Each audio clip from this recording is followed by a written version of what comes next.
License and registration. Where are you coming from tonight? From the diner down the road, sir. My wallet is in my back pocket, requesting permission to reach. Why did you drift over the white line back there? The glaring reflection of red and blue lights didn't just illuminate the interior of the dark sedan. It instantly stripped away the quiet comfort of the evening, replacing it with a cold, sinking dread. It was the heavy, suffocating kind of silence that only descends when you realize the next few minutes could dismantle your life. Regardless of your innocence, just 20 minutes earlier, the atmosphere had been entirely different. Inside the warm, dimly lit interior of an upscale suburban diner, the ambient hum of a late Thursday night provided a comforting backdrop. The gentle clinking of silverware against porcelain, the low murmur of exhausted patrons, and the occasional hiss of the espresso machine masked the heavy rain falling outside. Marcus Vance sat in a cracked leather booth, rubbing his temples at 38. Marcus was a meticulous corporate defense attorney whose life was defined by structure, precision, and the relentless pursuit of facts. Across from him sat David, a senior partner at their firm. David was in his late 50s, a man whose easygoing demeanor and silver hair spoke of a life unburdened by the kind of hypervigilance Marcus carried daily. They had just finished a grueling 14-hour marathon deposition in a neighboring affluent county, picking apart financial discrepancies for a client. Their ties were loosened, their briefcases resting heavy on the floor beside them. David chuckled softly at a dry joke Marcus made, signaling for the check. They were just two exhausted professionals desperate for the comfort of their own beds. Marcus paid the bill, grabbing the receipt and shoving it carelessly into the breast pocket of his blazer. As they pushed through the heavy glass doors of the diner, the damp night air hit them, carrying the smell of wet asphalt and distant pine. Marcus unlocked his late-model luxury sedan, the headlights sweeping across the near-empty parking lot. He slid into the driver's seat, the engine purring to life with a quiet sophistication. David reclined in the passenger seat, sighing heavily. Already halfway to sleep, they pulled out of the parking lot, the tires hissing softly against the slick pavement as they navigated the winding, tree-lined roads of the wealthy suburb. The streetlights here were sparse, casting long, stretching shadows that danced across the windshield. Marcus drove with the careful, ingrained precision he applied to every aspect of his life. He knew the unwritten rules of navigating spaces like this at 1 a.m. He kept his speed exactly at the limit, his hands resting precisely at 10 and 2 on the leather steering wheel. But as they passed a darkened intersection, a local police cruiser idled in the shadows. The moment Marcus's sedan passed, the cruiser's headlights flared to life. In the rearview mirror, Marcus watched the imposing silhouette of the police vehicle pull out behind them. It didn't activate its lights immediately. Instead, it trailed them, pacing the sedan from 2 car lengths back. The rhythmic hum of the road suddenly felt deafening. Marcus's heart rate began a slow, steady climb. Beside him, David remained oblivious, his eyes closed, breathing evenly. 2 blocks passed, then 3. The cruiser mirrored every subtle lane adjustment Marcus made. Then a sharp, blinding burst of red and blue shattered the darkness. Marcus exhaled a breath he didn't realize he had been holding. He smoothly activated his turn signal, the rhythmic tick-tick-tick echoing in the tense cabin, and pulled over onto the gravel shoulder. The crunch of the tires seemed incredibly loud. He shifted the car into park, turned off the engine, turned on the interior dome light, and rolled down all 4 windows. It was a practice sequence, a survival routine etched into his muscle memory. David startled awake, blinking against the harsh lights reflecting in the side mirrors. He looked around, confused, his voice raspy as he asked why they were being stopped. Marcus didn't look at him. He simply told David to keep his hands visible on his lap and to let him do the talking. Marcus rested both of his hands flat on the top of the steering wheel, staring straight ahead into the darkness, listening to the heavy, deliberate crunch of boots on the wet gravel approaching his window. Officer Thomas Miller walked with the slow, measured confidence of a 15-year veteran. Miller wasn't a malicious man in his own mind. He was a self-proclaimed protector of his community who believed heavily in his gut instincts. Over the years, that instinct had slowly morphed into a rigid set of unexamined assumptions about who belonged in this neighborhood at this hour and who didn't. Earlier that evening, a call had come over the radio regarding a vague report of a suspicious black male looking into cars near a residential subdivision a few miles away. The description was entirely generic, no vehicle type, no clothing description, just a vague profile. When Miller saw a dark luxury car rolling quietly out of the diner parking lot with a black driver at the wheel, his gut told him to investigate. He just needed a reason. Following Marcus, he had watched the sedan meticulously, waiting for a slip-up. When Marcus's right tires briefly touched the solid white line bordering the shoulder on a sharp curve, Miller found his justification: failure to maintain a lane. The beam of Miller's heavy tactical flashlight sliced through the driver's side window, sweeping across the dashboard, illuminating the back seats, briefly blinding David, before settling directly into Marcus's eyes. The ambient hiss of the police radio crackled through the damp air. Miller leaned down slightly, his hand resting casually on his utility belt. He didn't offer a greeting. Instead, in a flat, authoritative tone, he demanded their licenses, registration, and proof of insurance. Marcus blinked against the harsh glare. His voice calm, modulated, and entirely devoid of aggression. He stated clearly that his wallet was in his right back pocket and his registration was in the glove compartment. He asked for permission to reach for them. Miller authorized it with a curt nod, the flashlight beam tracking Marcus's hands meticulously. As Marcus handed over the documents, Miller's eyes flicked between Marcus's polished appearance, his expensive watch, and the high-end vehicle. The cognitive dissonance was subtle but visible in the set of the officer's jaw. The reality of the two men in the car did not match the narrative his gut had constructed. Miller asked where they were coming from. Marcus, keeping his eyes forward, politely explained they had just left the diner down the road after finishing a long day of work. Miller's gaze shifted to David, asking the older man if he was okay.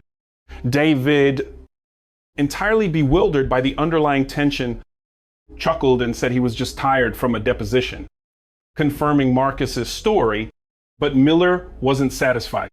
The answer was too polished.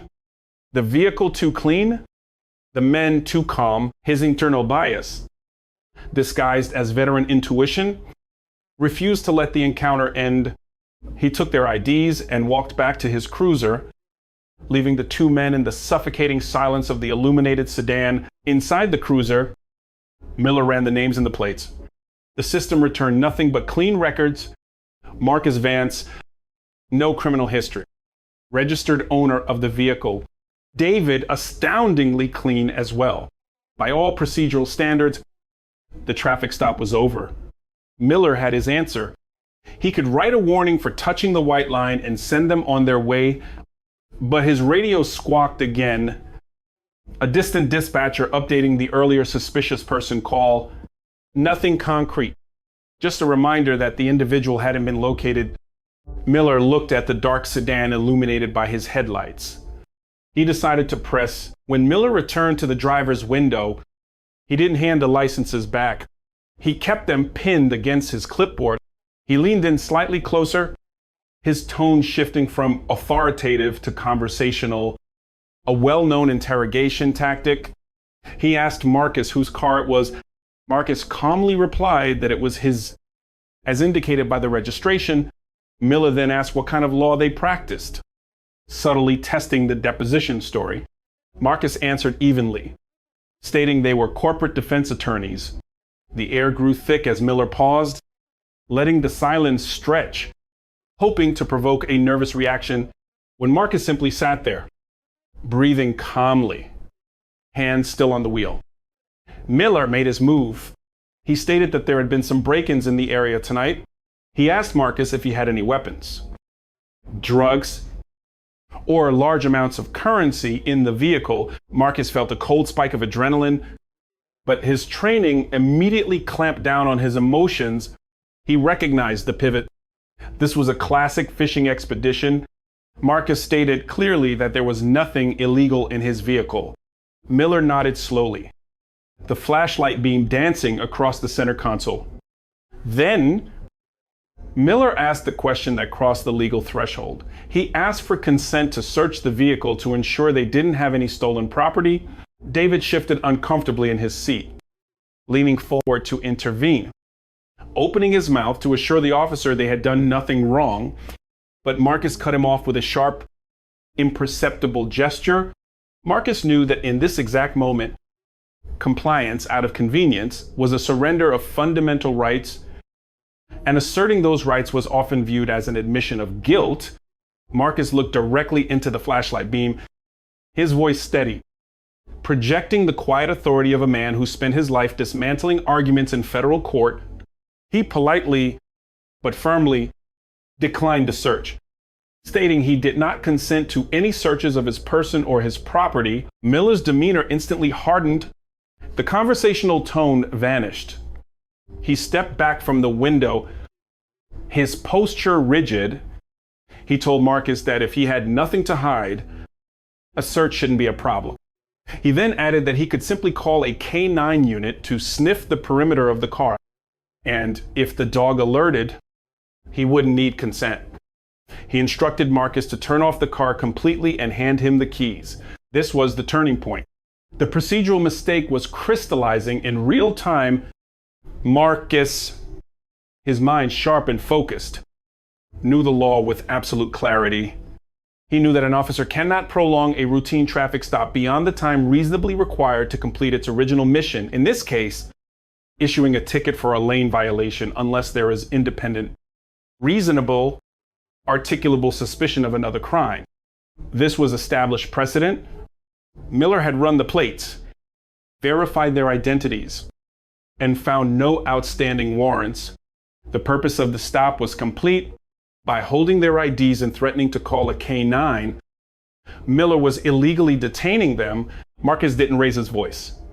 He didn't reach for his phone to aggressively record.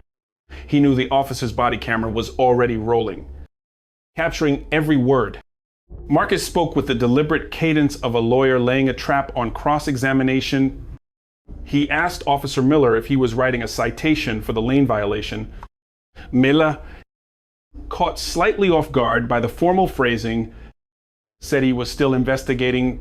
Marcus pressed gently, asking what specific crime the officer was investigating. That provided reasonable, articulable suspicion to extend the traffic stop. Miller, relying on his authority rather than the law, stated they matched the description of a suspicious person in the area. Marcus absorbed this information. He asked what time the suspicious person was reported. Miller, feeling he had the upper hand, stated the call came in approximately 30 minutes ago. Marcus nodded slowly. He then asked Officer Miller if he was officially detaining them or if they were free to go. Miller stated they were detained until the K9 unit arrived. The trap snapped shut. Marcus calmly reached into his breast pocket with his right hand, moving so slowly that the officer's hand instinctively drifted toward his belt. Marcus pulled out the crumpled piece of thermal paper he had shoved in his pocket earlier. He held it up to the window. It was the receipt from the diner. He asked Miller to illuminate it with his flashlight. The bright beam hit the paper, highlighting the bold black ink. It showed a timestamp of exactly 3 minutes before the traffic stop began. It detailed a massive dinner order, proving they had been sitting inside a well-lit establishment surrounded by waitstaff and cameras for the last 2 hours. Marcus then pointed to a small, discreet black box mounted behind his rearview mirror. He informed Officer Miller that it was a dual-facing dashcam with a microphone wired directly into the car's battery. He stated, with absolute, unwavering calmness, that the dashcam had recorded their entire drive from the diner. It had recorded their exact lane position It had recorded the fact that the tires never crossed the white line. It had recorded the officer trailing them without lights. And most importantly, the audio had just recorded Officer Miller admitting he was prolonging a traffic stop based on a hunch after the original fabricated mission of the stop had concluded in direct violation of the Fourth Amendment. The silence that followed was deafening.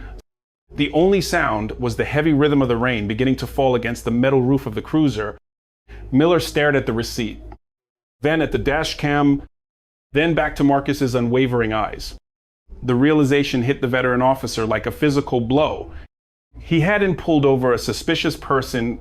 He had illegally detained a highly skilled defense attorney who had just systematically documented a civil rights violation on 2 separate recording devices. Miller hesitated. His pride, deeply intertwined with his badge, urged him to double down, to call his supervisor, to force the issue. But the cold, hard facts of the law were staring him in the face without another word.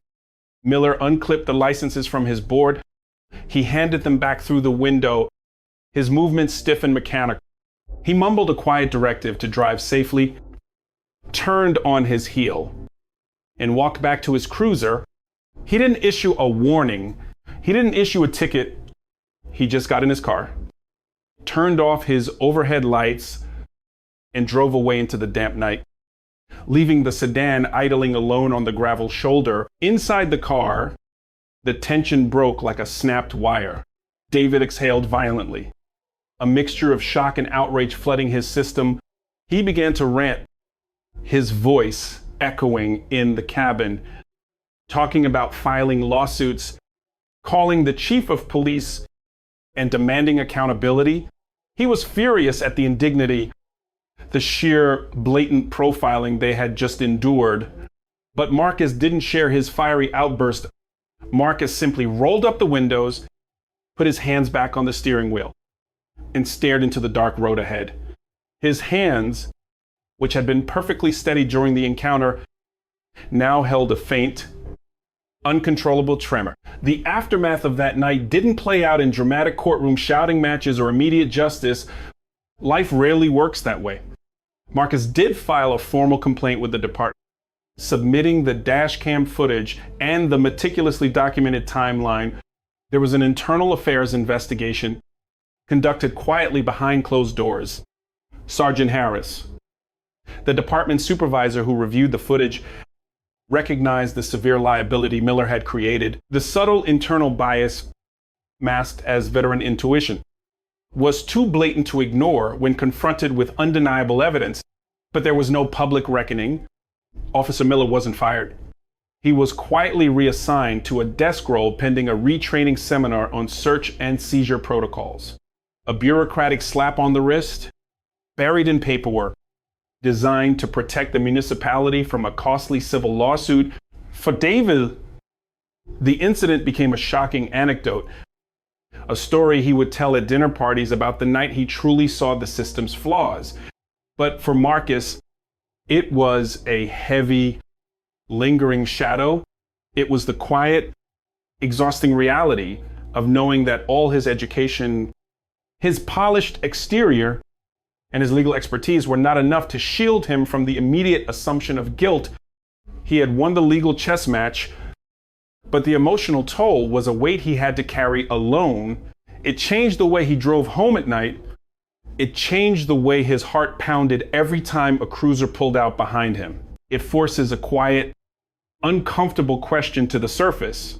If a man armed with absolute knowledge of the law, irrefutable evidence of his whereabouts, and a camera recording his every move, barely managed to walk away from a routine stop without his life being dismantled, what happens to the person who doesn't have those tools? The true danger doesn't always lie in malicious intent, but in the quiet, unexamined assumptions that masquerade as intuition, turning a simple drive home into a battle for basic dignity.